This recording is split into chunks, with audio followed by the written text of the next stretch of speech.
Halo, jumpa lagi di pelajaran imunologi. Pada kali ini kita akan mempelajari sistem komplement dan sitokin. Ya, langsung saja kita mulai. Nama saya Gregorius Baskara Wikanindra. Ya, kita mulai pertama-tama terlebih dahulu dengan sistem komplement.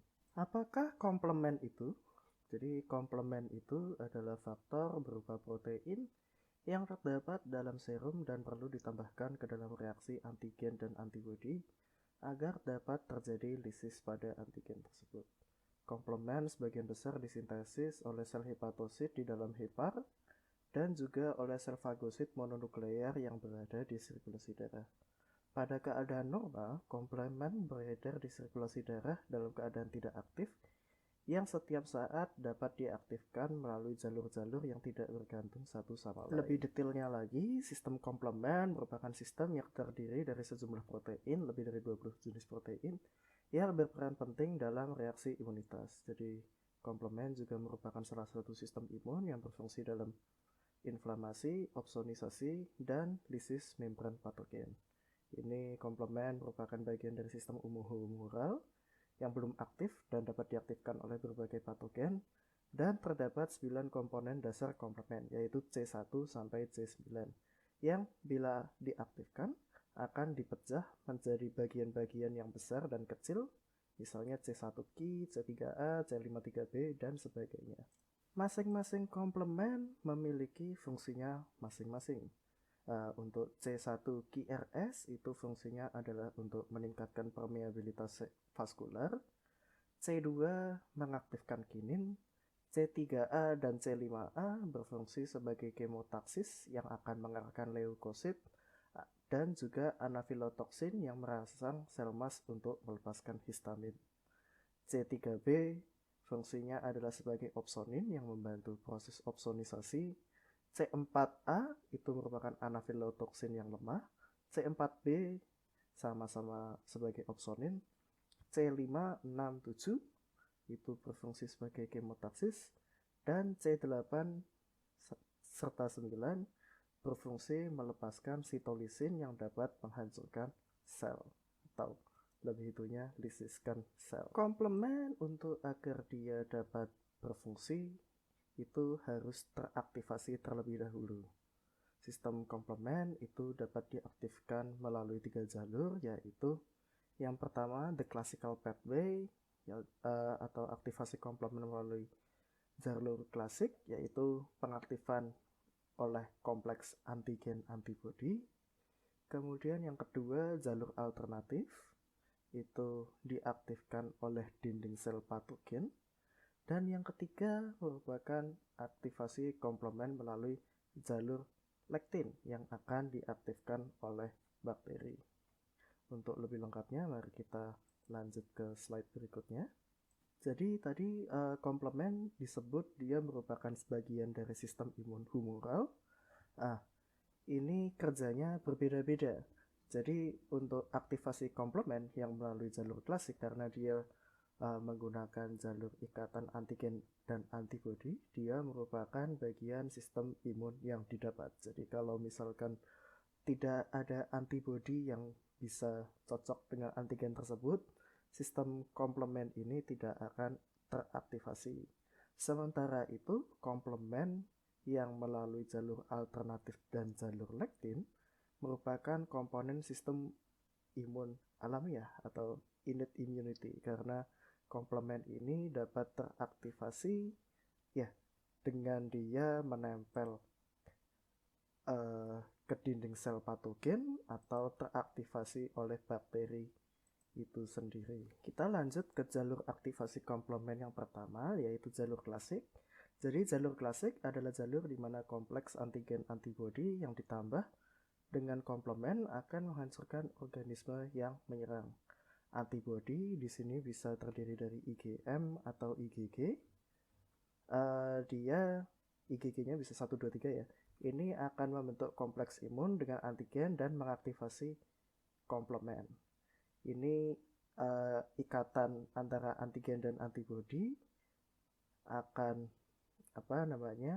menyebabkan perubahan konformasi di bagian Fc dari antibodi tersebut untuk menunjukkan tempat di mana komponen komplement pertama C1 yang lebih tepatnya C1Ki untuk berikatan. Begitu. Aktivasi ini membutuhkan pengikatan dua kepala globular agar antibodi lebih mudah dapat mengaktifkan C1. C1 sendiri dia tidak memiliki sifat enzim, namun dia berfungsi untuk mengaktifkan komplement berikutnya, yaitu C2 dan C4, yang kemudian akan berikatan menghasilkan C4B2B kompleks, yang kemudian kompleks tersebut akan mengkonversi atau mengaktifasi C3. Begitu.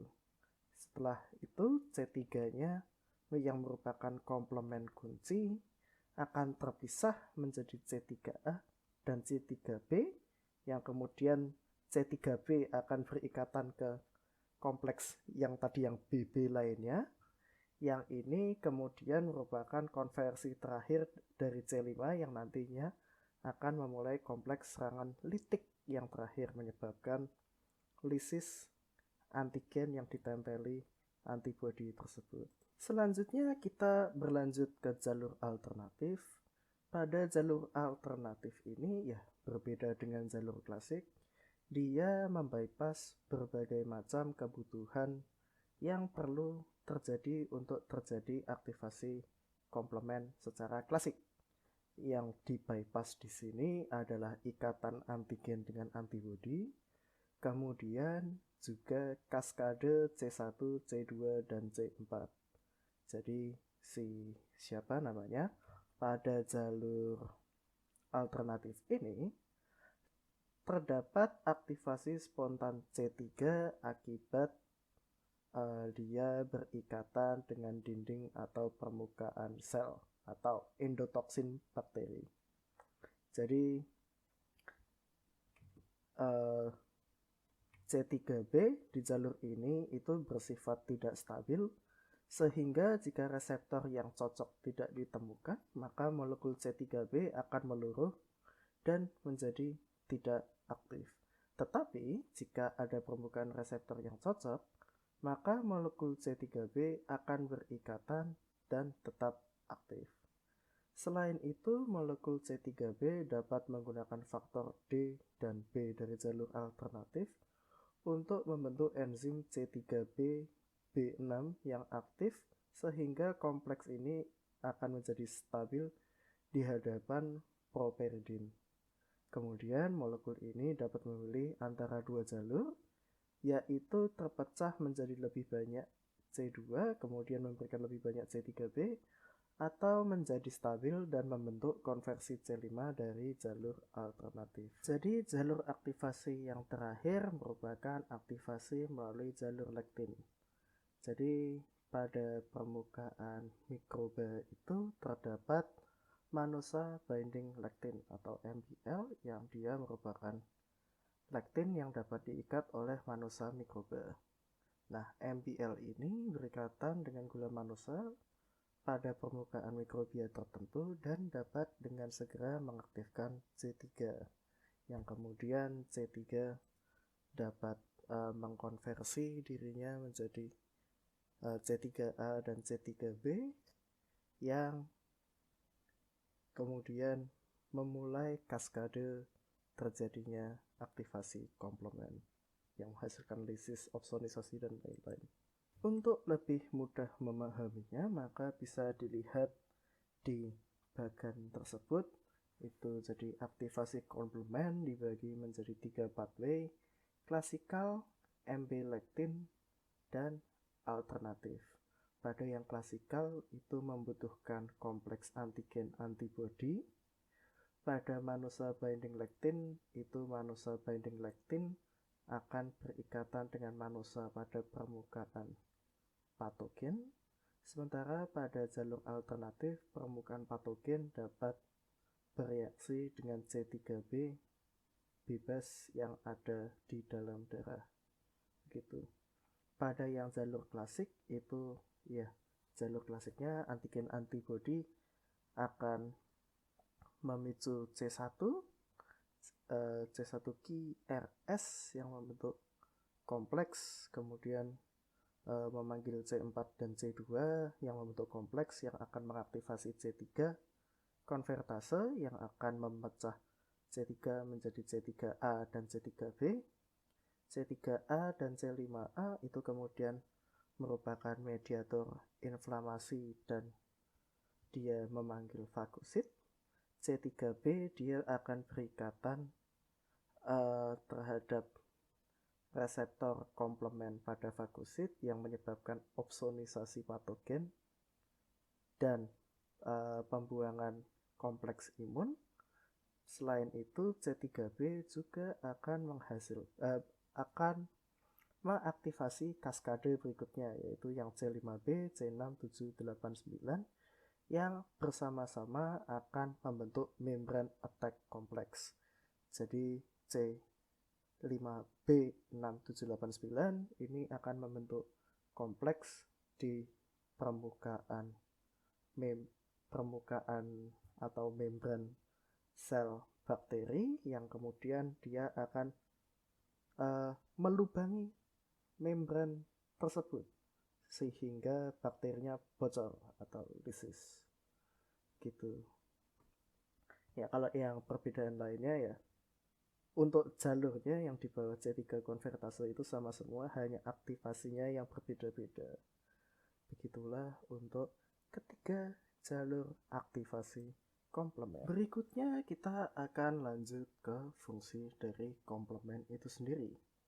Ya, dari slide sebelumnya mungkin dapat diduga ya kira-kira komplement fungsinya seperti apa. Yang pertama-tama adalah inflamasi, jadi aktivasi komplement C3 dan C5 akan menghasilkan fragmen C3A dan C5A yang akan memacu degranulasi sel mast dan atau bastofil untuk melepaskan histamin.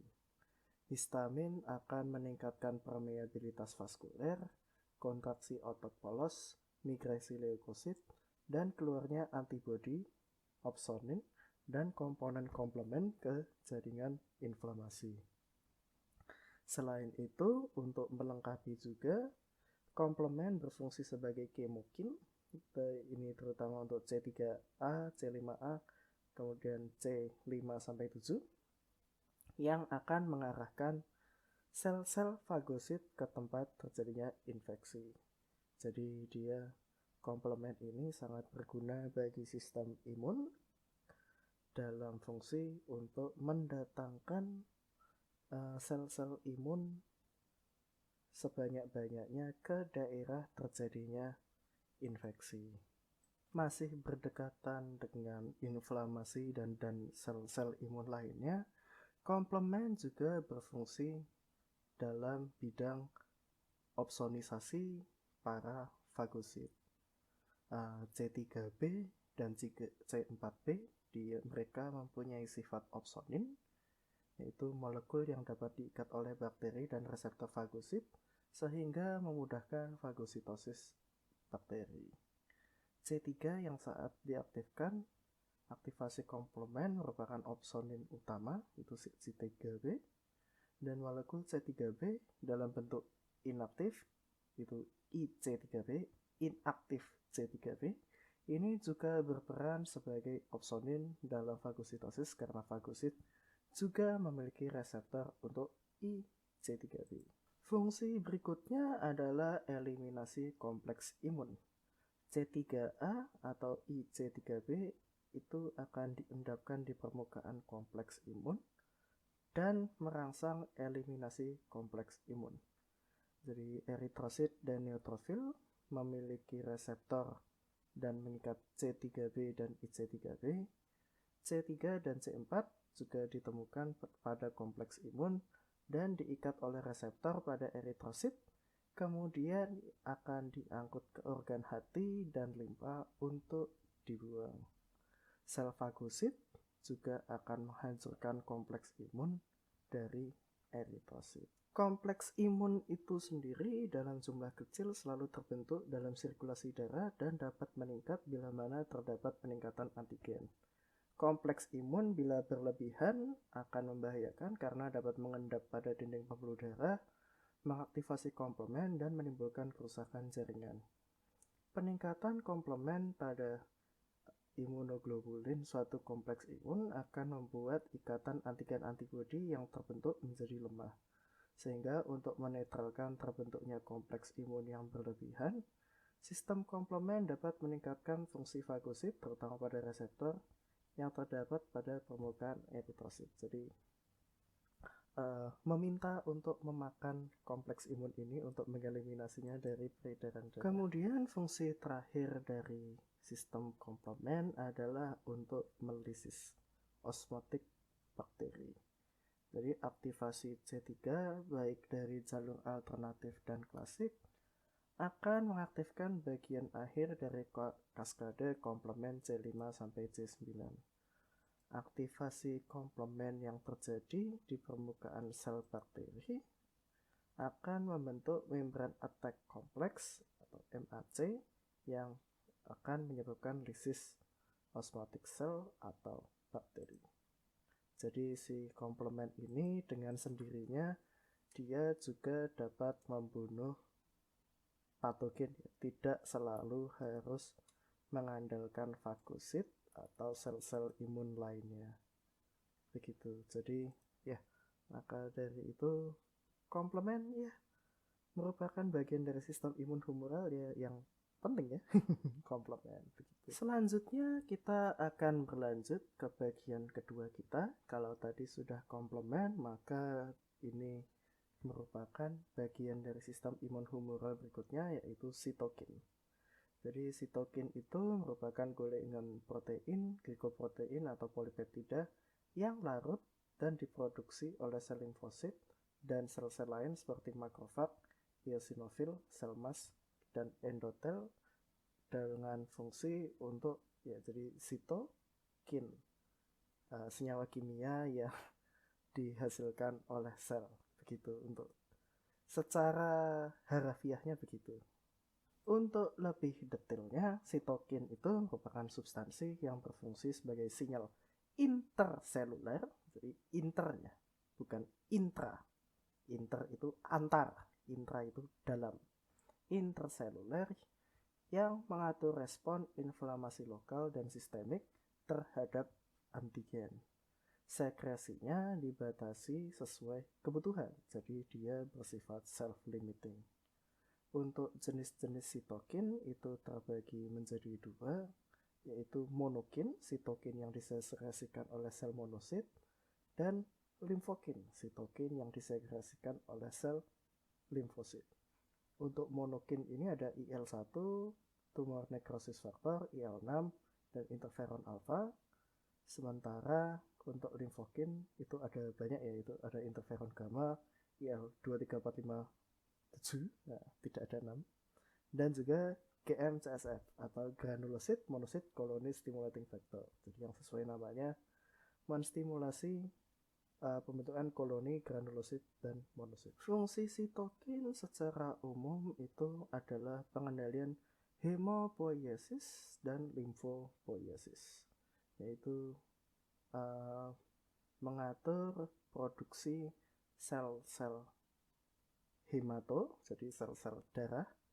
Kok hemat? Ya, sel-sel ya betul, sel-sel darah dan sel-sel limfoid. Dan juga mengendalikan respon imun dan reaksi inflamasi dengan cara mengatur pertumbuhan, mobilitas leukosit, dan diferensiasi.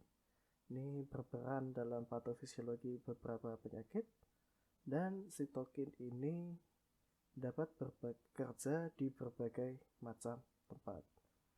Jadi untuk fungsi kerjanya sitokin itu ya tidak hanya sitokin ya, tapi senyawa-senyawa kimia yang dihasilkan oleh sel. Itu ada autokrin, jadi dia mengeluarkan zat yang kemudian ditangkap oleh diri sendiri. Kemudian ada parakrin, parakrin itu dia mengeluarkan zat dan diterima oleh tetangga, jadi para. Sementara itu untuk endokrin itu dia mengeluarkan zat masuk ke sirkulasi pembuluh darah, dan untuk disampaikan ke sel lain entah di mana. Jadi menggunakan pembuluh darah endokrin. Kemudian kita lanjut ke sifat-sifat sitokin. Sifat yang pertama adalah pleiotropik. Jadi satu jenis sitokin dapat diproduksi oleh beberapa jenis sel dan dapat bekerja pada beberapa sel target dan menghasilkan respon yang berbeda-beda. Sifat yang kedua adalah redundansi. Jadi beberapa jenis sitokin yang berbeda dapat menghasilkan efek yang sama pada suatu sel target. Jadi mereka bisa saling mengcover satu sama lain. Efek yang ketiga adalah sinergis. Jadi suatu sitokin dapat mempengaruhi sintesis dan dapat meningkatkan aktivitas sitokin lainnya. Dan sifat yang keempat adalah antagonis. Suatu sitokin dapat bekerja menghambat aktivitas dari sitokin lainnya. Untuk lebih jelasnya dapat diperiksa pada gambar tersebut. Gambar berikut ini maksud saya. Jadi di gambar bisa dilihat itu merupakan sifat-sifat dari sitokin, pleiotropisme, redundansi, dan sinergi serta antagonisme. Untuk pleiotropisme, IL-4 itu di sel B akan menyebabkan produksi IgE, di sel T CD4 itu akan menyebabkan diferensiasi T helper 2, sementara di makrofag akan menyebabkan inhibisi. Untuk yang redundansi itu IL-2, 4, dan 5 di sel B sama-sama efeknya adalah proliferasi. Untuk yang sinergi, interferon gamma dan tumor nekrosis faktor, dua-duanya dapat bekerja bersama untuk meningkatkan ekspresi dari MHC kelas 1 berbagai macam jenis sel. Sementara pada antagonisme, interferon gamma itu dia mengaktifasi makrofag, sementara IL-10 dia menginhibisi aktivasi makrofag. Kita berlanjut ke jenis-jenis sitokin itu sendiri. Yang pertama adalah interleukin 1. Interleukin biasa disingkat sebagai IL ya, jadi IL-1. Ini sumber utamanya merupakan monosit dan makrofag yang teraktivasi, kemudian neutrofil, sel epitel, dan sel endotel. Fungsinya adalah mediator inflamasi pada imunitas alami, non-spesifik, terdiri dari IL-1 alfa dan beta. Sekresinya dapat ditingkatkan oleh lipopolisakarida bakteri.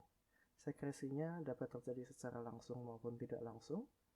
Yang langsung, makrofag dirangsang secara langsung oleh substansi tertentu, sementara yang tidak langsung melalui limfosit T yang kemudian mengaktifasi makrofag. Inhibitornya adalah siklosporin dan hidrokortison. Berikutnya IL-2, sumber utamanya CD4 dan CD8+. Yang teraktivasi oleh antigen, fungsinya proliferasi limfosit T. Secara autokrin itu proliferasi limfosit T yang mensekresikan oleh IL-2 tersebut. Untuk yang parakrin, dia proliferasi limfosit T yang ada di dekatnya. Dikenal juga dengan T-cell growth factor dan produksinya dapat ditekan oleh imunosupresan. Berikutnya IL-3 diproduksi oleh sel T, TH1 dan TH2, sel NK, dan mastosit. Fungsinya adalah untuk pertumbuhan dan diferensiasi semua sel hemopoietik. Lalu IL-4 diproduksi oleh sel T, terutama TH2, sel B, dan mastosit. Penting dalam perubahan imunoglobulin menjadi IgG1 dan IgE. Fungsinya respon imun melalui IgE, sel mastosit, dan eosinofil. Dikenal juga sebagai B-cell stimulating factor. Kemudian IL-5 sumbernya sel T CD4+, terutama TH2, dan sel mas yang teraktivasi. Fungsinya adalah aktivasi eosinofil matur, stimulasi pertumbuhan dan diferensiasi eosinofil, dan stimulasi proliferasi sel B untuk memproduksi IgA. Lalu IL-6 diproduksi oleh monosit dan makrofag yang teraktivasi, sel endotel, fibroblast, dan limfosit T yang teraktivasi.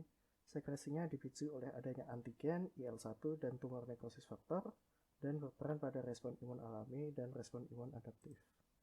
Kemudian IL-10 dan IL-12, IL-10 itu diproduksi oleh monosit dan makrofag teraktivasi serta limfosit T. Fungsinya inhibitor respon imun dengan mengontrol respon imun alami dan respon imun seluler, yang kemudian IL-12 diproduksi oleh monosit dan makrofag teraktivasi serta sel dendrit yang sekresinya dipicu oleh mikroba. Fungsinya mediator respon imun alamiah pada tahap awal dan menginduksi respon imun seluler pada respon imun adaptif.